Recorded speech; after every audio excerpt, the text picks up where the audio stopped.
Late spring, early summer is one of my favorite times of the year. Almost everywhere you go in my city, there's either jasmine blooming or these beautiful deep purple jacaranda trees. The jasmine releases its intoxicating scent. Sometimes the wind carries it for a distance and it drifts through my window at night. The jacaranda trees are producing thousands of clusters of fragrant purple blossoms, and as the blossoms fall, purple can be seen dotting the green lawns and producing a beautiful sea of color in our streets.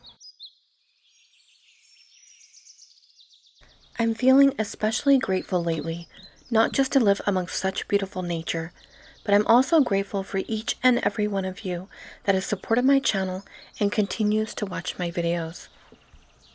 I decided to make a what I eat in a day video because I always have a lot of people asking me what I eat on a regular basis. But I also get asked the question why I make these videos, and there's lots of answers to that question. One of it is I love a challenge. I also love it that my videos are helpful for people. Making these videos helps me stay on a better budget. The truth of the matter is that it's very difficult for me to save money when I'm at the store. I do tend to want to purchase more than I really need. I think it goes back to my childhood. I did come from an impoverished childhood. My parents didn't have enough food for us to eat, and I do remember one very vivid memory. It's one of the happiest memories of my childhood, actually, where we were out of food and it was pretty bad. I remember my dad said, you know what, that's it. And he put us in the truck, and we lived over an hour from a town and a grocery store. It was back in the day when you could write a check and nobody knew if the check was bad. So he ended up writing a check that was no good and buying us bags and bags of groceries. I'll never forget how happy I felt riding back home in our old Ford International pickup truck. He got this Wonder Bread and we made ourselves sandwiches on the way home, and I still remember the bread was so soft that it stuck to the roof of my mouth when I was eating it. And he got chips and he got all kinds of just things that we, never had. I just never forget how happy I felt riding home with all of those groceries. I think that sometimes now that's still how I feel when I go purchase a lot of groceries and being home for my family. So it's something I fight against because I know it's not needed. But I think other people probably, especially people with impoverished backgrounds, probably can relate. I know my grandma grew up in the Depression and she always had food in her house everywhere just because it made her comfortable to have a stash of food. I mean, she would have it under her bed. She had an extra freezer. She always had plenty, and she was very, very frugal, but it just made her feel good inside to have that food. And that's the way I feel as well. So I'm always kind of fighting against that. But I do love this channel, and I want to thank everyone again for their support. And now let's get into what I eat in a day. I purchased this large bag of spinach at Sam's Club, and I'm determined to eat healthy, so I've been trying to eat as much of this as possible, and also I've been trying to eat more eggs. So I think in this one I had 1 egg and 1 egg white, and then I just fried up the spinach to release a little bit of the water, and then I also am using some salsa because I did discover that I really love that, and I showed you guys recently that I stocked up on salsa at Aldi, and it's been one of my favorite stock up items actually, because I've been finding ways to use it on pretty much everything, and I love the way it makes my eggs taste when I just simply fry up some tortilla shells. And here I use a little bit of olive oil, and they don't fry quite as well with the olive oil because obviously they're not supposed to be at that high of a temperature, but I do like frying them instead of just putting them over an open flame because I like what it does to the texture. So here I just layered the eggs for my breakfast with a little bit of cheese, and not just any cheese, but I'm using Tillamook extra sharp cheddar, and I'm getting this at Sam's Club. We really love the boldness of this cheddar.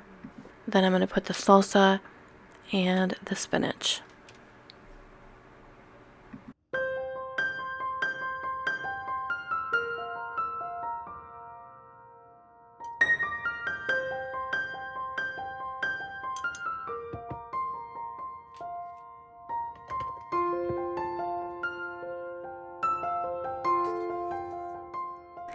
I could have added the fresh leaf spinach without cooking it, and I think that would have been really good as well, but for some reason I just wanted to do it this way.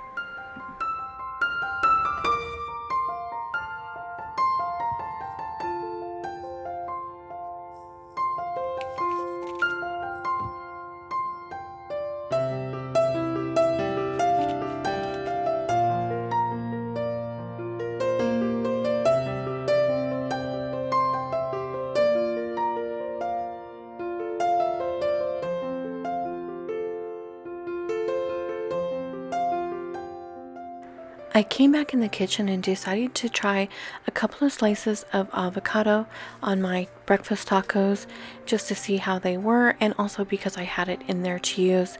And I have to say that they did make the avocados a little bit more creamy, but I think I actually like it without the avocados because I really enjoy the sharpness of the cheddar, and I think when you add the avocado, it just you're more tasting the creaminess of the avocado rather than the sharp cheddar. So I think I would rather just stick with my avocado on my avocado toast, but it was a nice healthy addition to the breakfast and it was super delicious. So I've been buying these big bags of pretty much whatever's on sale at Sam's Club. So this time I got Brussels sprouts and asparagus. So I tend to eat these quite a bit until they're gone, just because I want to make sure that I don't waste them. So this time I'm doing a stir fry with some of the Brussels sprouts and the asparagus. I'm going to see what else I've got in the fridge. And I have this, okay, I wanted to show you this. This is terrible. I purchased this Japanese toasted sesame oil at Winco, and I was like, yeah, that's a great deal. I'll try that. But then I got it home, and the first ingredient is soybean oil, and then it has a small amount of sesame oil, which is really terrible. In fact, they say sesame oil is really bad for you. I did a quick Google search and found some academic articles actually on it, and so I'm just a little bummed about this, and I guess I need to start reading the labels a little bit better. One of my viewers recently asked me if I had more recipes for dishes with spaghetti because, you know, pasta is really inexpensive still compared to other items, so she wanted recipes for that.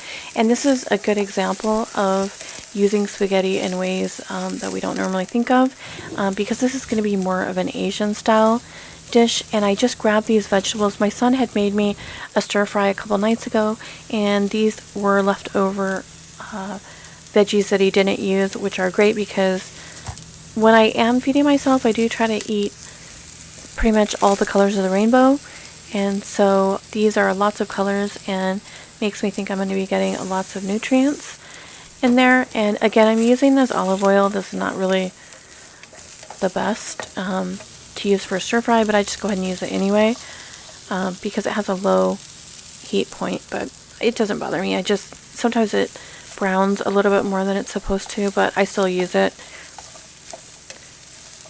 So I'm gonna just stir fry this, and then I'm going to put in the spaghetti noodles. And when I was making this, oh, and I threw in some tofu as well. When I was making this, I was remembering California Pizza Kitchen has this dish that our family used to love, and it was called Pao Spaghetti, and it's a really popular dish, and I think I need to try to recreate that at home. But anyway, here what you're seeing is I just added a couple tablespoons of the general soy sauce and a little bit of low sodium soy sauce, and then I'm just going to mix everything together.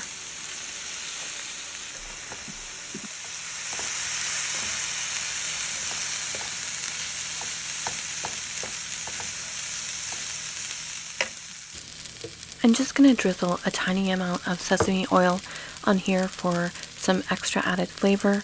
I never use sesame oil to fry in. I just use it for a flavor enhancer. Otherwise, it would be way too expensive.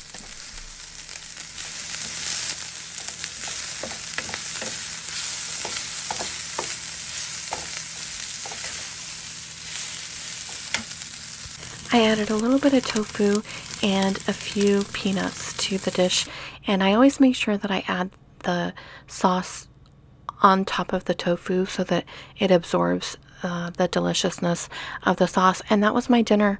I eat this kind of meal quite often, and I absolutely love it because pretty much any vegetables that you have goes in here. You can also mix it up with different sauces, like doing sesame one night, a sweet hot the next, maybe a Szechuan. There's lots and lots of sauces out there. And lately I have this thing where I cook once, eat twice. So here, this was my lunch for one day, and then lunch to take to the office for the following day. So for my dinner, my son made me this sandwich. He and I have both been absolutely obsessing over this sourdough bread that I got from Sam's Club. It's also available, I believe, in the regular stores. But anyway, he made me this delicious sandwich with this sauce, and I don't know what he put in the sauce, but it was super delicious. And he made these homemade French fries, and he made himself one that had chicken in it, and mine just had a little bit of the sharp cheddar melted on the bottom, and then lettuce, tomato, and then that sauce, and then I think a little bit of mayonnaise on the top. But he had his with hot Cheetos and then with the chicken, but it was so good. I love that bread. If you haven't tried that on hot sandwiches, definitely should give that a shot. And for a snack later, I had some kiwi and watermelon, which was really delicious. And I also drank some milk that day. I'm not sure if I drank 1 or 2 glasses. I usually drink 1 in the morning, and I try to drink 1 later as well, but I'm not sure. Anyway, that's it, guys. I hope you enjoyed my video. It was a little bit different, but it was fun to do something different after such an extreme budget challenge. Thank you so much for watching my video. Take care, and I'll see you guys next week.